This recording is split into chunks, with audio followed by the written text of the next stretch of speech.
None of us should fear that he'll overcome us. We're going to continue to relentlessly pursue ISIS and other terrorist organizations where they are, and they'll find no safe harbor here. I'll continue to provide updates in New Orleans and Las Vegas as the facts develop.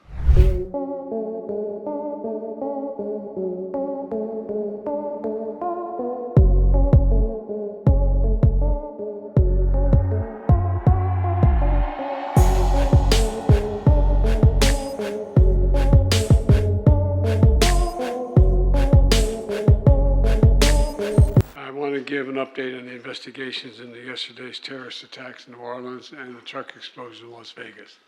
I've just come from the meeting, not just to spend, while we prepare these remarks, better part of an hour from my Homeland Security team. The number of people killed in New Orleans has risen to 15, including the attacker. 35 people were injured. Today, the FBI briefed me that as of now, we have no information that anyone else is involved in the attack.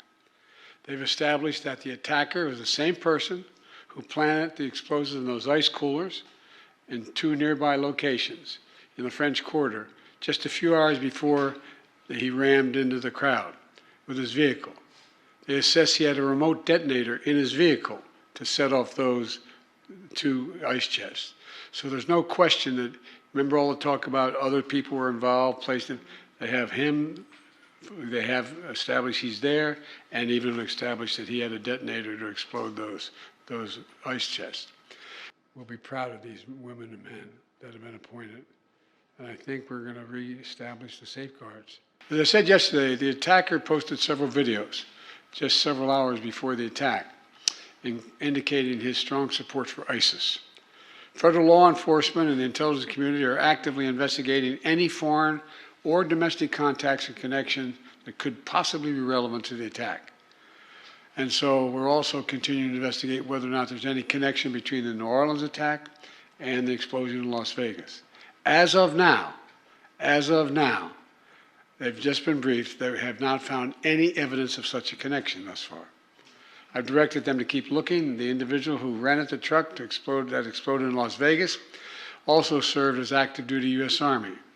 And the FBI is working with the Department of Defense on investigating, including the service members' possible motives and all those he worked with, who served with him, what things he'd say and do.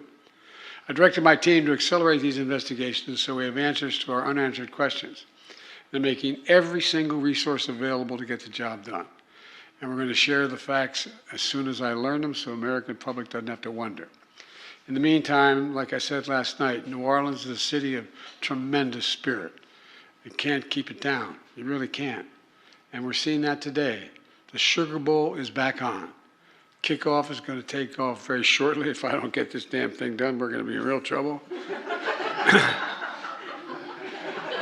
And the FBI has handed control of Bourbon Street back to local officials. Security of the area has been reinforced, and they should be open for business later today, the Bourbon Street.